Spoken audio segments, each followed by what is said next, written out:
आदाब हैं दोस्तों, मैं उम्मीद करता हूँ आप सब खैर खैरियत से होंगे और खुशबाश हों। दोस्तों आज ही हमारी इस सीरीज़ की और मिशन की दूसरी वीडियो है, जिसमें आपको जो मैंने पिछली वीडियो में प्लान बताया था, उस पर अमल करते हुए आगे बढ़ेंगे।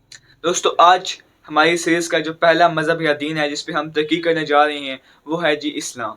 दोस्तों इस्लाम हमारा इस सीरीज़ का कोई पहला दीन नहीं है जिस पे सिर्फ़ हम तहक़ीक़ करेंगे, बल्कि इसके बाद हम मुख़्तलिफ़ मज़ाहिब पर तहक़ीक़ करेंगे। लेकिन इस्लाम को पहले चूज़ करने की वजह क्या है कि इस्लाम पे हम पहले तहक़ीक़ करें। दोस्तों अगर आपको मैं इस सवाल का जवाब एक लफ्ज़ में दूँ तो वो ये है कि मौजूदा रिसोर्सेज़, यानी कि मेरे पास जो अभी मौजूदा रिसोर्सेज़ हैं या जो मेरी भी पोजीशन है, मुझे अभी जिस मज़ाहिब की कुतुब और जिनके बड़ों तक मुकम्मल रसाई हासिल है, वो या तो इस्लाम है या किसी हद तक ईसाइयत। मेरा ताल्लुक पाकिस्तान से है और मुझे या तो इस्लाम या तो किसी हद तक ईसाइयत के बड़ों और इनकी कुतुब तक रसाई हासिल है।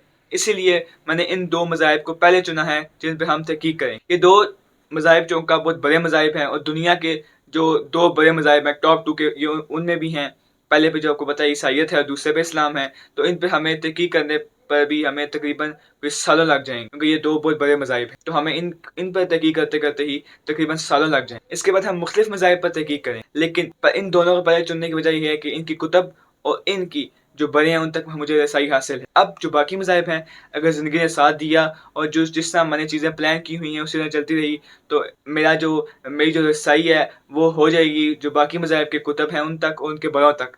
तब जाकर हम सही तरह से उनके भी जो मुख़्तलिफ़ मज़ाहिब हैं उनकी भी तहक़ीक़ कर सकेंगे, उन पर भी तहक़ीक़ कर सकेंगे और उनके बड़ों तक जब हमारी रसाई हो जाएगी तो सही मानों में जो तहक़ीक़ के तकाज़े हैं वो भी पूरे हो सकेंगे। क्योंकि दोस्तों तहक़ीक़ सिर्फ़ सोशल मीडिया पे वीडियोज़ देख के नहीं होती, बल्कि खुद कुतुब पढ़ कर, खुद किसी मज़हब के बड़ों से बात कर होती। अगर आज मैं किसी मज़हब के बारे में इंटरनेट पे वीडियोज़ देख कर तहक़ीक़ शुरू कर दूँ या उनके बारे में नज़रिया बना लूँ, तो ये बात गलत है। इस तरह तहक़ीक़ नहीं होगी, बल्कि जब मैं तहक़ीक़ करूँगा तब करूँगा जब उनकी कुतुब तक मुझे रसाई हासिल होगी। मैं उनकी कुतुब खुद पढ़ूँगा तमाम मज़ाहिब की, और तब करूँगा जब उनके बड़ों तक मुझे रसाई हासिल। इन्हीं सब बातों को मद्देनज़र रखते हुए जो 2 मज़ाहिब हमारे इस क्राइटेरिया पर क्वालीफ़ाई करते हैं वो हैं जी इस्लाम और ईसाइयत किसी हद तक। तो सबसे पहले हम जिस मज़हब पे तहक़ीक़ शुरू करने वाले हैं वो है जी इस्लाम। दोस्तों तहक़ीक़ शुरू करने से पहले दुआ करते हैं कि हम सही तरह से तहक़ीक़ कर सकें और जो उस तहक़ीक़ के तकाज़े हैं वो हम सही तरह से पूरे कर सकें, और जो लोगों की इस दीन या मज़हब को लेकर गलतफ़हमी है वो भी दूर कर सकें। और दूसरा सबसे अहम बात ये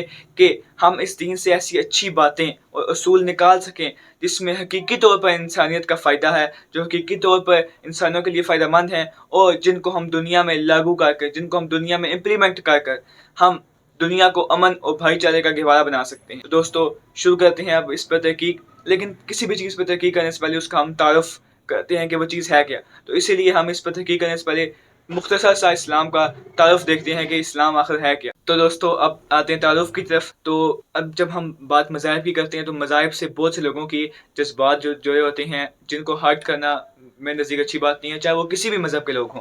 तो उसके लिए जो भी पॉइंट्स होते हैं जो मैं लिखता हूँ, जो भी हमने बात करनी होती है, जब जब जो भी मैं बात करूँगा फ्यूचर में, उसके मैं एक पॉइंट्स बना लेता हूँ। ये मेरे पास एक जो है कॉपी है, इसमें मैं पॉइंट्स बना लेता हूँ ताकि मैं इसको देख कर ताकि मैं कुछ अनजाने में मैं कोई ऐसी गलत बात ना कर जाऊँ, या फिर वो चीज़ उस मज़हब में हो ना, मैं वो उसके बारे में ना कह जाऊँ। तो इसलिए मैंने उसके पॉइंट्स बना लिए हैं ताकि वो चीज़ें जो मेरे ज़हन में हैं मैं लिख ली हैं, और जो मैंने रिसर्च की है वो मैं यहाँ लिख ली है, ताकि मैं आपको सही बात बता सकूँ, कहीं आपको कोई गलत बात ना बता दूँ किसी मज़हब के बारे में जो उसमें हो ना। ठीक है जी। तो अब इस्लाम का अगर हम तारुफ़ देखते हैं तो दोस्तों इस्लाम जो लफ्ज़ है इसका मायने है submission to the will of God. इसका क्या मतलब है? Submission to the will of God का मतलब है कि अपने आप को खुदा के ताबे कर दें। खुदा, अल्लाह, गॉड जिसे हम इंग्लिश में गॉड कहते हैं, उसके अपने आप को अल्लाह के ताबे कर दें। दोस्तों ये एक खुदा पर मानने वाला एक दीन इब्राहिमी है। अब दीन इब्राहिमी क्या होता है?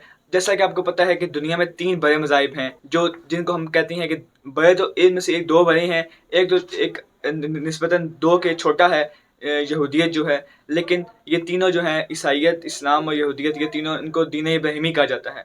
इसकी वजह ये है कि ये तीनों जो दीन हैं, इनमें जो अम्बिया, इनके जो फाउंडर अम्बिया हैं, जिन अम्बिया ने इनकी बुनियाद रखी है, वो तीनों अम्बिया जो तीनों मज़ाहिब के हैं, वो हज़रत इब्राहीम अलैहिस्सलाम की आगे जनरेशन में से हैं, हज़रत इब्राहीम की नस्ल में से हैं। इसलिए इन तमाम तीनों जो मज़ाहिब हैं इन्हें कहा जाता है दीन इब्राहिमी। दोस्तों जिसना कि आपको पता है कि जो यहूदियत है उसके फाउंडर जो हैं, जो नबी उन पे भेजे गए वो हज़रत मूसा हैं, ईसाइयत पे हज़रत ईसा हैं, और इसी तरह इस्लाम पे जो आखिरी पैगम्बर भेजे गए, जो जिन्होंने इस्लाम की बुनियाद रखी, या जो इस्लाम के फाउंडर कह सकते हैं जिन्हें आप, वो हैं जी हज़रत मोहम्मद सल्लल्लाहु अलैहि वसल्लम।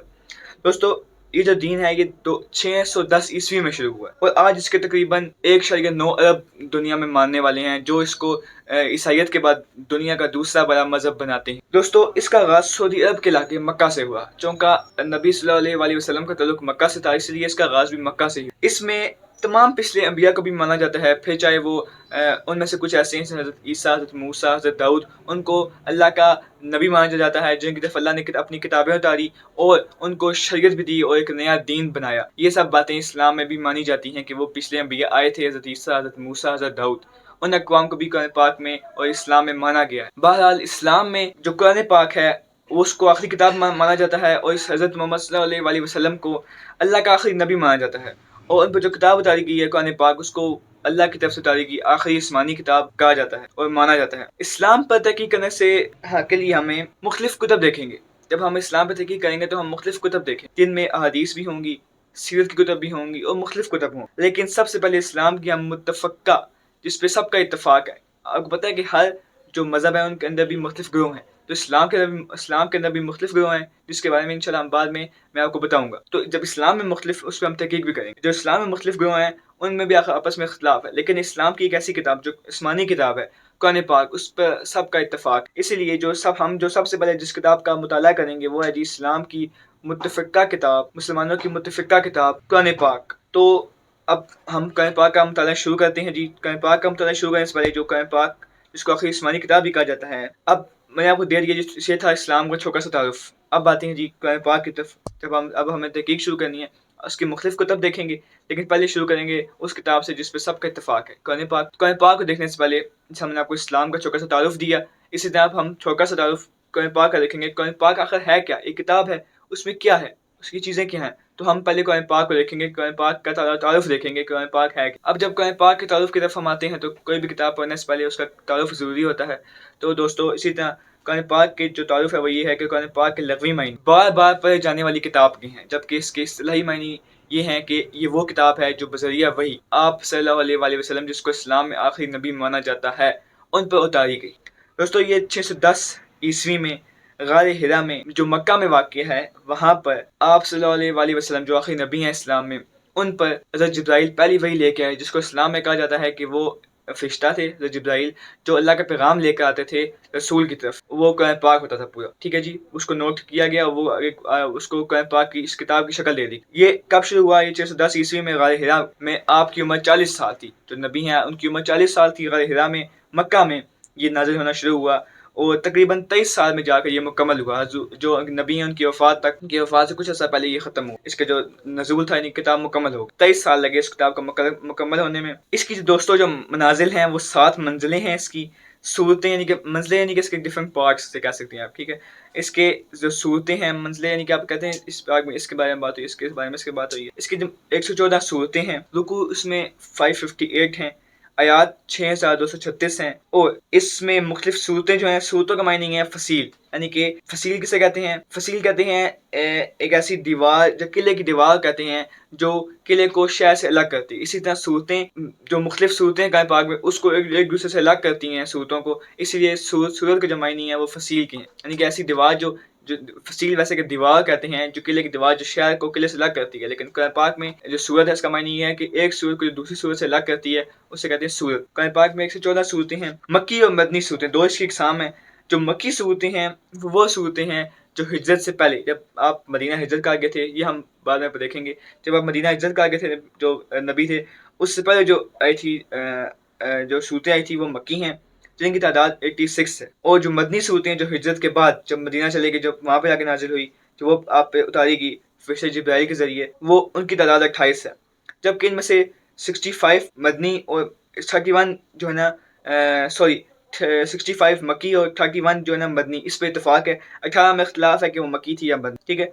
बहरहाल 65 मक्की और 31 मदनी, इस पे जो है ना इत्तेफाक है तमाम मुसलमानों का। सूरह बकरा सबसे बड़ी सूरत है, जबकि सूरत जो कौसर है वो सबसे छोटी है।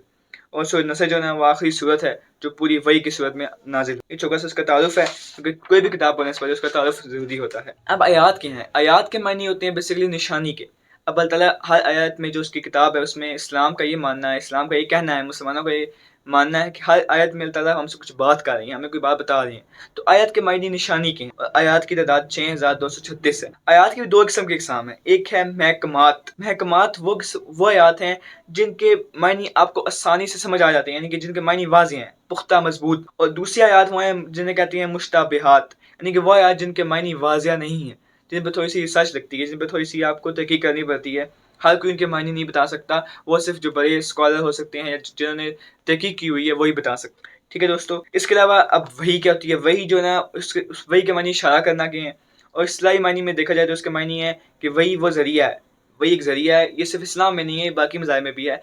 वही वो ज़रिया है, ये हम आगे जाके देखेंगे। वही वो ज़रिया है जिसके ज़रिए अल्लाह ताला अपने फ़रिश्तों के ज़रिए अपने जो नबी होते हैं, पैगम्बर होते हैं, प्रॉफिट होते हैं, उन पर अपना पैगाम पहुँचाते, अपने कमाल पहुँचाते। हज़रत जिब्राइल जो थे, इस्लाम में ये है कि हज़रत जिब्राइल जो पैगम्बर हैं, हज़रत मोहम्मद सल्लल्लाहु अलैहि वसल्लम उन पर वही लेकर आते थे, और इसी तरह ये वही लेकर आते थे, और इस वही लेकर आने की सूरत में कुरान पाक 23 साल की मुद्दत में मुकम्मल हुआ। वही की मुख्तलिफ शिकार हो सकती हैं, लाज़मी नहीं है फ़रिश्ते की शक्ल में। फ़रिश्ते के ज़रिए आप थे आते, लेकिन आप जब हज़रत जिब्राइल आते थे तो वह इंसानी शक्ल में आते, और आप अल्लाह कई बार बरास्त भी कलाम होते थे, यानी कि लाइव भी आप हमें के बात करते थे अपने पैगम्बर से, ये भी कहा जाता है इस्लाम में। और या फिर ख्वाब के ज़रिए भी वही होती थी रसूल को। ठीक है, तो उसके ज़रिए भी इस इन सब तरीकों से कुरान पाक की आयत उतरी, कुरान पाक उतरा जो लिखा गया। अब दोस्तों ये भी आता है सवाल कि ये किताब कब लिखी गई? अब एक बात जो मुसलमानों का मानना है, इस्लाम में है कि हुज़ूर जो पैगम्बर हैं, हज़रत मोहम्मद सल्लल्लाहु अलैहि वसल्लम जो इस्लाम के में नबी हैं, उनको लिखना पढ़ना नहीं आता था, वो उम्मी थे। ठीक है, उनको लिखना पढ़ना नहीं आता था, और ये एक सबूत के तौर पर इस्लाम में बात पेश की जाती है कि ये किताब उन्होंने खुद नहीं लिखी, बल्कि वाक़ई अल्लाह की तरफ से उतारी गई किताब है। क्योंकि उनको तो लिखना पढ़ना ही नहीं आता था, वो कैसे कुछ लिख सकते थे या पढ़ सकते थे? तो ये एक सबूत जो पेश किया जाता है, मैंने वो बताया आपको। ठीक है, तो अब ये किताब फिर किस तरह लिखी गई? ये किताब इस तरह लिखी गई कि जब भी कोई जो फ़रिश्ता था वो लेके आता था अल्लाह का पैगाम, ठीक है, अब वो कोई आयत लेके आया है कुरान पाक की, तो वो या तो आप जो हफ़ाज़ होते थे, हफ़ाज़ कहते हैं वो लोग जो कुरान पाक जो किताब आखिरी उसको याद करते हैं, ज़ुबानी याद करते हैं, उनको याद करवाते थे, या फिर बड़े-बड़े पत्तों पे लिख के ना महफ़ूज़ कर लेते थे, या फिर चमड़े पर लिख के महफ़ूज़ कर लिया गया था उस वक़्त। हज़ूर जब उनके नबी हैं, उनकी जो उनका ज़माना था उसमें उसको या चमड़े पे या पत्तों पे, या फिर जो हफ़ाज़ थे, जो उनके साथ साथी थे, जो नबी थे उनके साथ जो साथी थे, या वो उसको याद कर लेते थे। जब तक उन्होंने वफ़ात पाई तब तक ऐसे ही था। उनकी वफ़ात के बाद आगे इख्तिलाफ़ है, इस्लाम में 2 गिरोह हैं। सुन्नियों का मानना ये है कि इसको हज़रत उस्मान जो तीसरे खलीफा हैं, हुज़ूर की जो उनके नबी हैं, उनकी वफ़ात के बाद, जो हज़रत मोहम्मद सल्लल्लाहु अलैहि वसल्लम जो नबी हैं इस्लाम में, उनकी वफ़ात के बाद जो तीसरे खलीफा हैं हज़रत उस्मान, हज़रत बकर, हज़रत उमर, उसके बाद हज़रत उस्मान आए हैं। हज़रत उस्मान ने अपने दौर में कुरान पाक को मुख्तलिफ़ जगहों से मंगवा कर जमा कराया, और उसको एक स्टाइल में लिखा, और फिर वहाँ से बाकायदा कुरान पाक का आगाज़ हुआ, यानी कि किताब की शक्ल में कुरान पाक तब आया। उससे पहले कुरान पाक कि कुछ पत्तों में लिखा था, कुछ चमड़े पे लिखा था, मुख्तलिफ जगह पे था, एक जगह जमा नहीं था।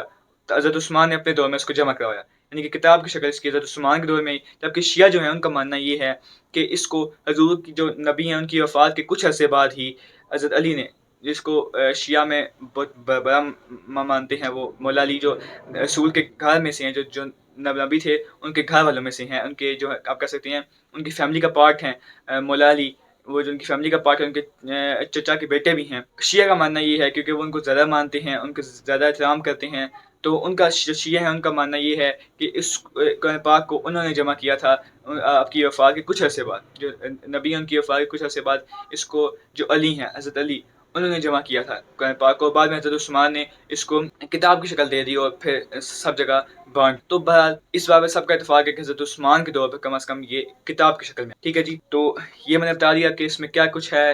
अब कब जमा हुआ, कैसे उतरा, कैसे लिखा गया। अब आते हैं कि इसमें आखिर है क्या, इसके जब भी आप कोई बुक पढ़ते हैं, आप देखते हैं इसका कंटेंट क्या है, इसमें हमें बताया क्या जा रहा है। ठीक है, ये तो हो गया ना कि तारुफ़ किस तरह लिखा गया, क्या हुआ, किस तरह आई, किस पे उतारी गई, किस तरह लिखी। अब आते हैं इसका कंटेंट क्या है, इसका उन्वान क्या है। दोस्तों, इस्लाम में जो मुसलमानों का कहना ये है कि वैसे तो इसका कोई ऐसा कोई टॉपिक नहीं है कि कुरान पाक के शुरू में कोई टॉपिक लिखा हो इस किताब के शुरू में, लेकिन जो मुसलमान हैं उनका कहना ये है कि इसका उन्वान इंसान है। जबकि देखा जाए तो इसमें खुदा, मुख्तलिफ अकायद, अंबिया और माशरती मामलात, जिसमें माशरे के जो इंसान के रहन सहन के तरीके हैं, जो भी असूल होते हैं या जो भी इंसान को रोज़मर्रा की ज़िंदगी में जो भी मुश्किलात पेश आती हैं, जो भी इंसान काम करता है, उन सब के तरीके बताए गए। यानी कि इंसानी जो ज़िंदगी है, जो माशरती मामलात हैं, उनके बारे में उसके बारे में इंसान को रहनुमाई दी गई है इस किताब। ये आप कह सकते हैं इस किताब का उन्वान। अब मुसलमानों का ये कहना है और बल्कि ईमान है कि ये किताब ज़िंदगी के हर मामले में उनकी रहनुमाई करने वाली है। और इस्लाम के मुताबिक इस किताब में खुदा भी यही कहता है कि मैंने इस किताब को लोगों के लिए रहनुमाई के लिए उतारा है, कि मैंने इस किताब को लोगों की रहनुमाई के लिए उतारा है। ये बात इस किताब में खुदा खुद कहता है। अब चलते हैं जी, ये हो गया। अब मैं बता दिया आपको इसका कि उन्वान क्या है, आपको मैंने इसका छोटा सा तारुफ था इसमें बता दिया। अब हम आगे तहकीक करेंगे, देखेंगे कि वाकई इसके अंदर चीज़ें हैं। इसके अंदर तो इस्लाम में मुसलमानों का ये भी कहना है कि इसके अंदर साइंस से मुताबिक बहुत चीज़ें हैं, इसके अंदर बहुत सारा नॉलेज है, ये इल्म का ख़जाना है, इसमें इतना इल्म है कि आप इस पर हज़ारों साल तहकीक कर सकते हैं। ये सब बातों में हम तहकीक करेंगे और देखेंगे कि आखिर इस किताब के अंदर ऐसा क्या है। ठीक है जी, ये तो मैंने आपको बता दिया शॉर्ट में, मुख्तसर सा तारुफ दे दिया इस्लाम का, उसके बाद कुरान का कि कैसे उतरा, कैसे जमा किया गया और कैसे इसका उन्वान किया। ठीक है जी, अब चलते हैं जी किताब पर तहकीक शुरू करते हैं और देखते हैं जी हमें इससे क्या सीखने को मिलता है। लेकिन उससे पहले आप हमारे चैनल को सब्सक्राइब कर लें, क्योंकि हम किताब पर जो प्रॉपर तहकीक है, यानी कि जो किताब हम पढ़ना शुरू करेंगे, वो हम जो हमारी नेक्स्ट वीक में हर जुम्मे की मैंने बताया था आपको रात को वीडियो आती है, इंशाल्लाह अगले जो हमारे जुम्मे को वीडियो आएगी उसमें हम इस पे प्रॉपर तहकीक शुरू करेंगे। इस वीडियो में मैंने आपको मैंने इसको ये समझा, ये ज़्यादा ज़रूरी है, ये ज़्यादा इम्पोर्टेंट है कि पहले किसी भी चीज़ का तारुफ करवा दी जाए जिस पे हम तहकीक करने वाले हैं, चाहे वो जो मज़हब है इस्लाम उसका भी मुख्तसर सा तारुफ हो जाए। और जो किताब है कि कुरान, इस पे हम तहकीक शुरू करने वाले हैं, जो हमारी पहली किताब है इस मज़हब की जो हम पढ़ेंगे, उसका भी एक मुख्तसर सा तारुफ करा दीजिए। तो इस पर तहकीक हम अभी नहीं करेंगे क्योंकि सारा वीडियो बहुत लंबी हो जाएगी। इस पर तहकीक हम अगली वीडियो में करेंगे। तो अगली वीडियो देखने के लिए, जो हम तहकीक शुरू करने लगे हैं, वो देखने के लिए हमारे चैनल को सब्सक्राइब कर दें। हमारी जो सीरीज़ है इसको लाज़मी तक आप फॉलो कर सकें और हमारे इस मिशन का आप हिस्सा बन सकें। और अगर आपको कोई भी किसी बात पे इख्तिलाफ़ राय है, अगर आप कोई बात आपको कोई समझ नहीं आई, तो आप नीचे कमेंट सेक्शन आपके लिए खुला हुआ है, आप जाके सवाल कर सकते हैं। कोई भी आपकी राय है आप वो दे सकते हैं और हम कोशिश करेंगे कि इसी तरह हम अपने इस मिशन को जारी रखें, ताकि हम जो हमारा मिशन है, अगर आपको नहीं पता कि मैंने इससे हम क्या हासिल करना चाहते हैं इस सारी सीरीज़ से, तो आप हमारी पहली वीडियो देखिए, उसमें मैंने अच्छी तरह एक्सप्लेन किया है कि हमारी इस सीरीज़ का मकसद क्या है। ठीक है जी दोस्तों, मिलते हैं आपसे फिर अगले वीडियो में।